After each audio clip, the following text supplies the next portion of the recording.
The race for the Speaker for the 9th National Assembly thickens as the People's Democratic Party grills aspirants for the position.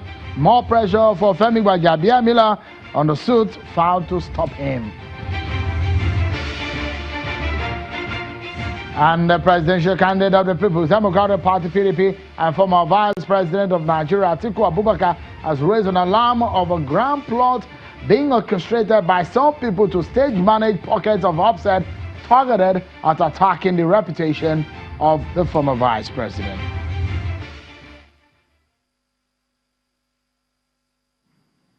Hello everyone and welcome to the program. This is Politics Today, live on Channels Television. I'm sure Kimale, Channels Television's global headquarters in Lagos. Well, as always, so much to talk about today, but we keep tabs on the countdown to the inauguration of May 29. Take a look at the countdown clock right here on Channels Television. The countdown to the D-Day is now 6 days to the inauguration day, and we are monitoring the events and activities to that day. Stay with the nation's news leader. Channels Television will bring you all the details from across the country and from the Eagle Square where the inauguration will happen. Well, let's begin by telling you tonight that the presidential candidate of the People's Democratic Party (PDP) and former Vice President of Nigeria Atiku Abubakar has raised an alarm over what he describes as a grand plot being orchestrated by some people to stage manage pockets of upset targeted at attacking his reputation.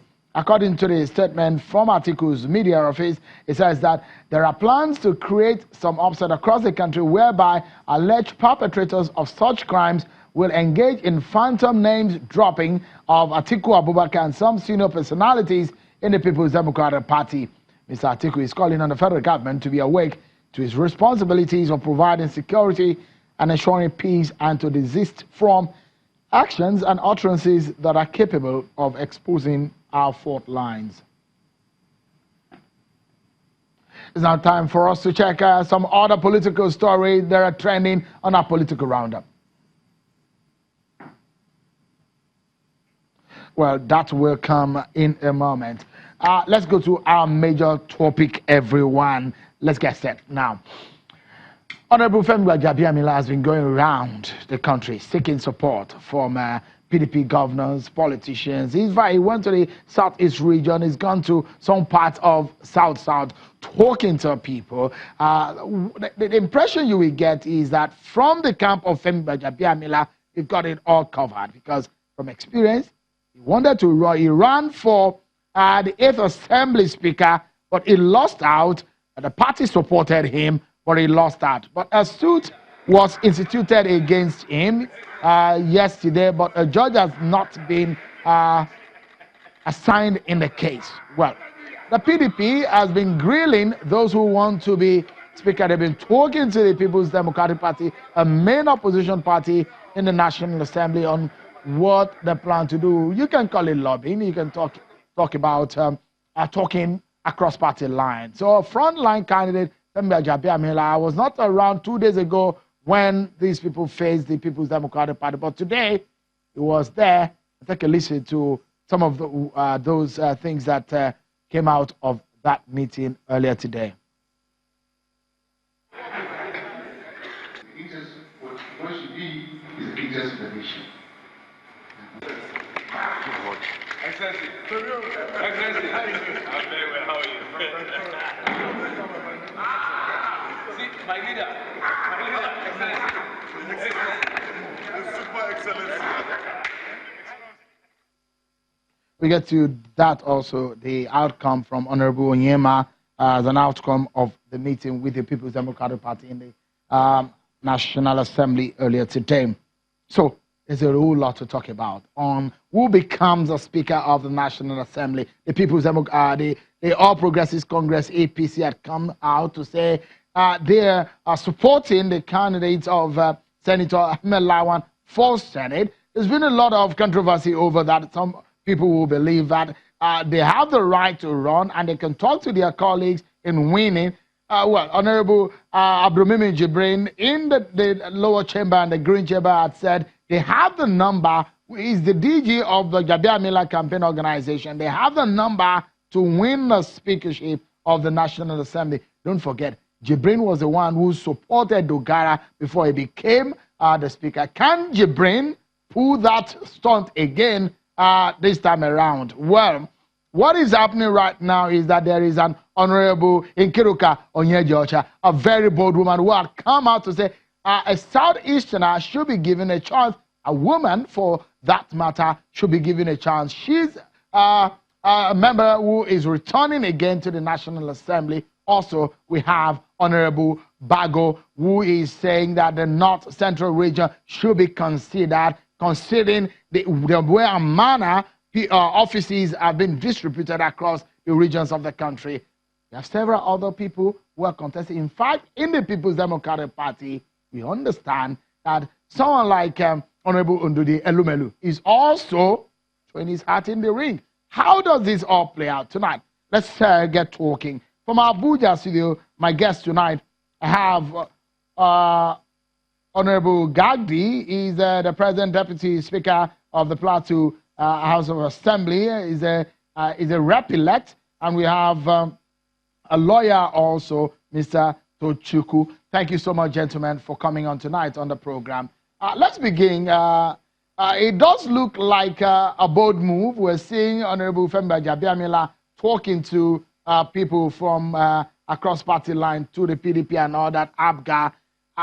What would you describe that move? Is the APC happy with that kind of move? Yes, definitely. The APC is very happy with what is going on and with what the campaign train of Right Honorable Gbajabiamila is doing regarding to the issue of leadership of the 9th Assembly.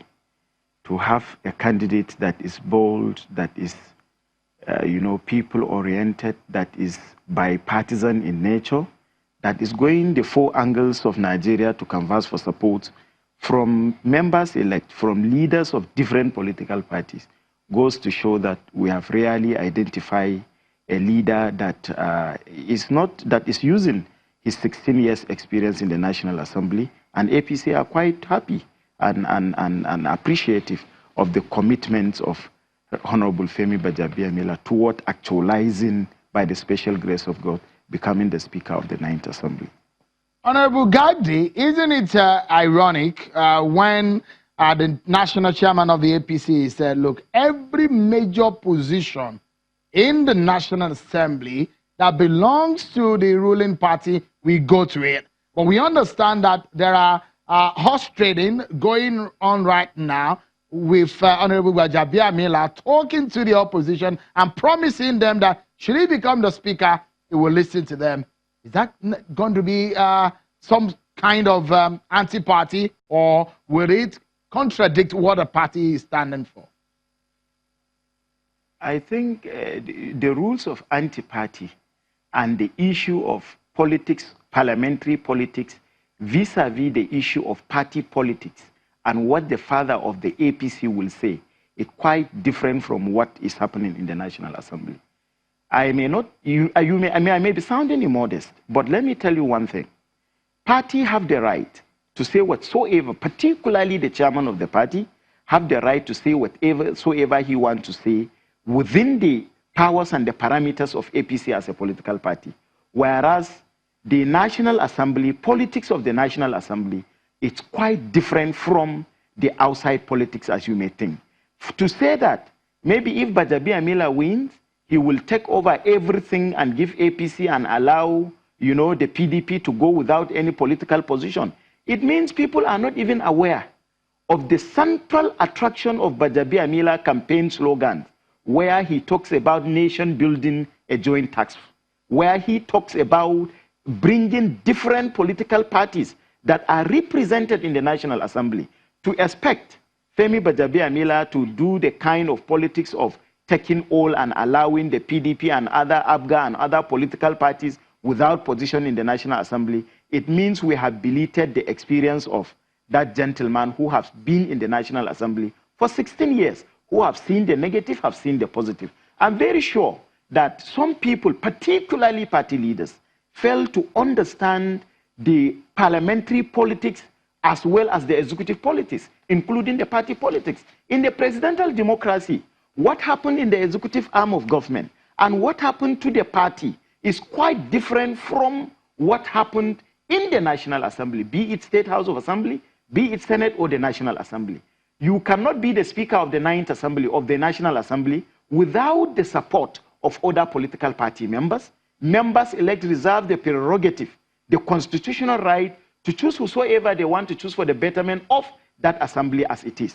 So if Gbajabiamila have had experience of 6 years, and today he is the leader of the Senate, of the House of Representatives, he has been the minority leader of the House of Representatives, and you expect that he will not respect the rules of engagement regarding parliamentary politics. Before we go too deep into those permutations about the politics of running for the office of the Speaker, there's a major albatross on the demand you are supporting, Honorable Femi Gbajabiamila. There's a suit presently being instituted by someone who says that Gbajabiamila has an issue to has a case to answer for alleged some cases in the United States, and that it should be stopped. That's the prayer of that suit. Is it not a problem for Gbajabiamila?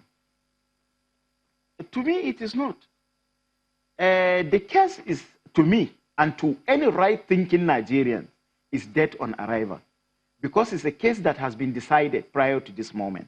If you are a good student of history, if you go back to 2015, when Honorable Femi Gbajabiamila was contesting for the same position, he lost with 8 votes. The same element, the same group of people that instigated similar issue did same by taking Right Honorable Femi Gbajabiamila to court.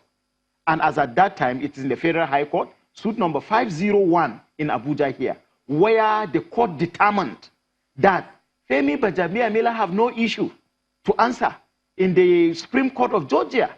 He doesn't have any criminal case or criminal indictment or judgment against him. And I'm quite aware of pictorial evidences that was used at that time when some learned lawyers in this country defended Femi Gbajabiamila. Until that moment, my brother, up to this moment, there have never been appeal on that matter. The case was decided in favor of Femi Gbajabiamila. Okay, Honorable Gagdi. The court make it categorically clear. Yeah, let me, Honorable Gagdi. Criminal indictment. Okay, let me allow Honorable Mr. Wazurike, a lawyer, to weigh in on that. Is one of those who believe that Mr. Femi Gbajabiamila is perhaps not the best person for the role of the Speaker of the Ninth National Assembly. It's good to have you, Honorable Mr. Tochukwu Azuruke. With what the suit that has been filed, does it have any sense in law, considering what has happened in 2015? Yes, the suit that is just been filed, to the best of my knowledge, has a lot of substance in it.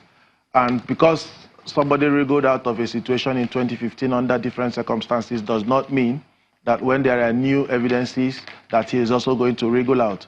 The unfortunate aspect of what is happening now about the candidature of Honorable Femi Gbajabiamila is that the party, APC, which preaches change, which preaches above every other thing, anti-corruption, is now the party that has selected a man tainted so very much with corruption, a candidate that ordinarily his candidature is incurably bad, is now the person they have selected and have anointed to go and assume office of the Speaker of the Federal House of Representatives.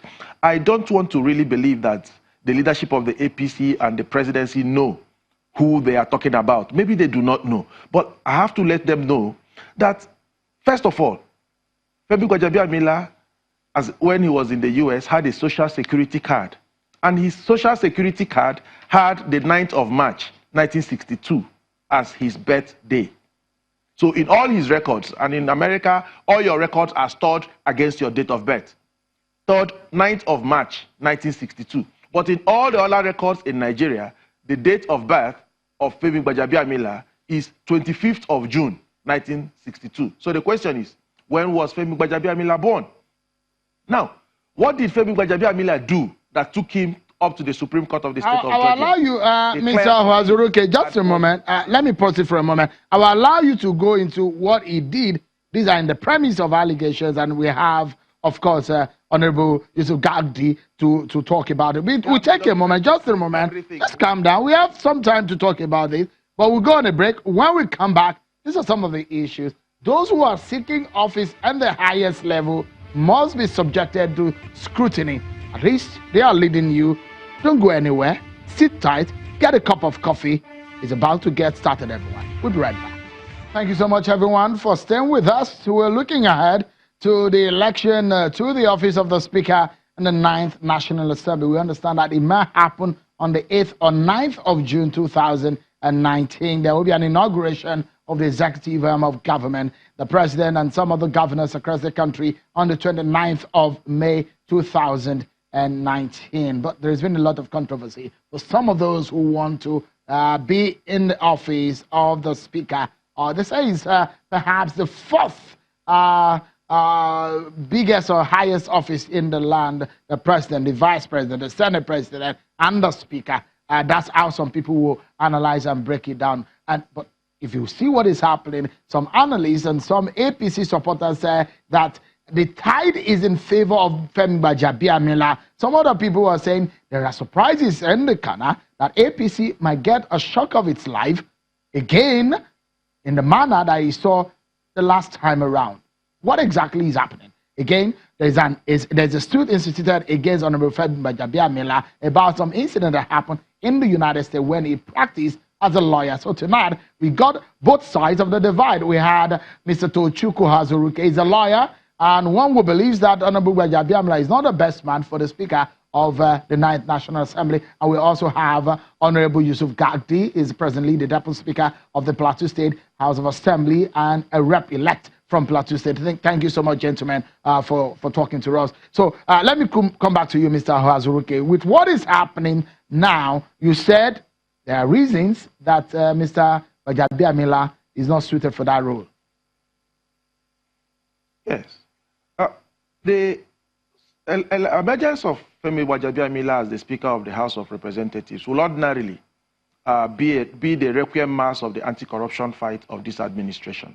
Because you cannot take an incurably corrupt person and make him the Speaker. And when I use these words, I use them clearly as they should be. And I want to believe that by the time we leave here, Honorable Gagdi will agree with me and make a different choice of another candidate from the APC and support as Speaker. You know, he cited Suit 501 in 2015.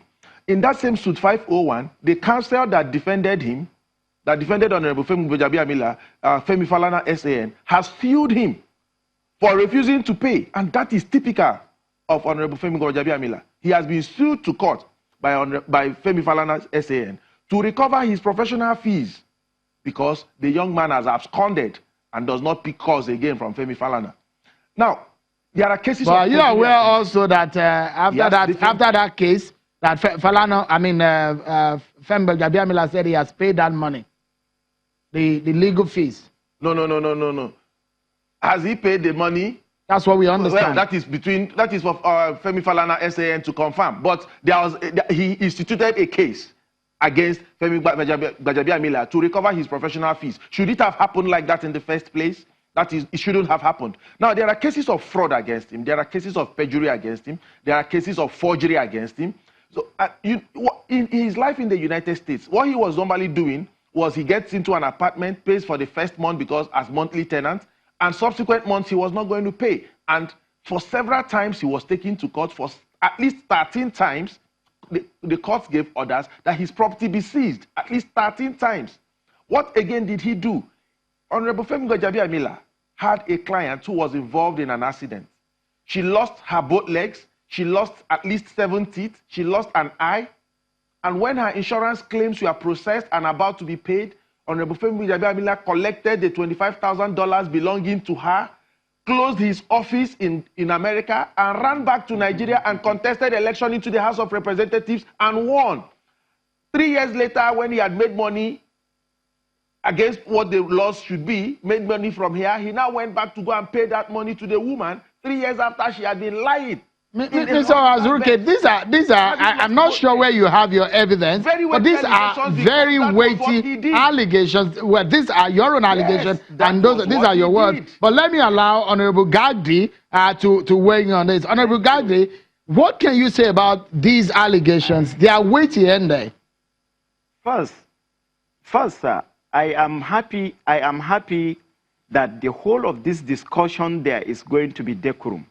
I will listen to him with utmost respect, but I am quite disappointed in a lawyer making this allegation publicly as a lawyer who should conduct himself with all sense of responsibility. As a layman politician, sir, I have followed the historical antecedent of the case in 2015 that he is talking about, Falana, where Femi Gbajabiamila won that case.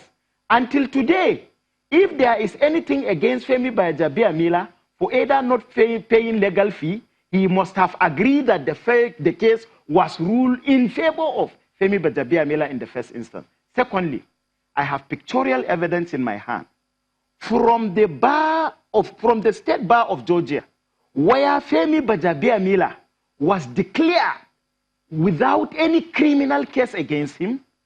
And if you permit me, let me read one statement. Mr. Baja is currently an active member in good standing of the State Bar of Georgia. How can someone that is inducted the way and manner this gentle lawyer will say in an advanced democracy like United States of America will clear Femi Gbajabiamila of the atrocity, so-called atrocity, that people acting on some politician's script will come to media simply because they have seen that the man is uniting this country. Simply because they have seen that the politics of the 9th Assembly is going to be different from what they saw in the 8th Assembly.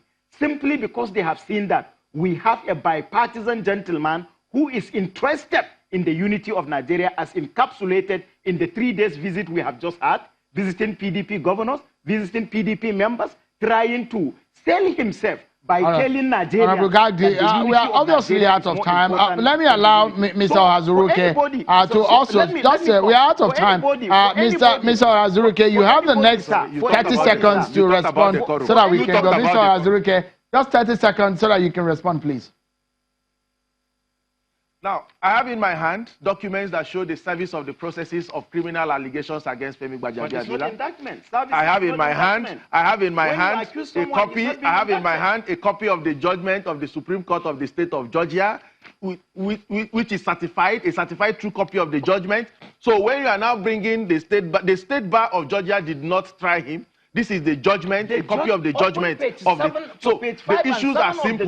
And incurably bad. You talked about the quorum. Yes, please let's maintain the quorum. Yes. The fact that APC selected an incurably bad candidate and a person that has been indicted of at least 15 times, has been indicted for corrupt acts and corrupt practices. It's an anathema, and it's in contradistinction with the views and poster card.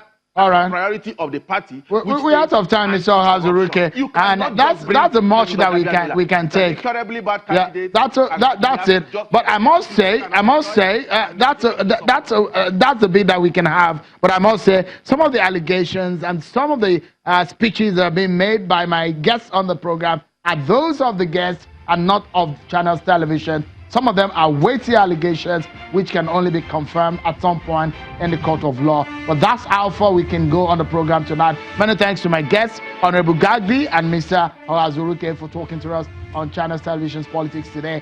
I'm Shoakim Ale. Bye-bye.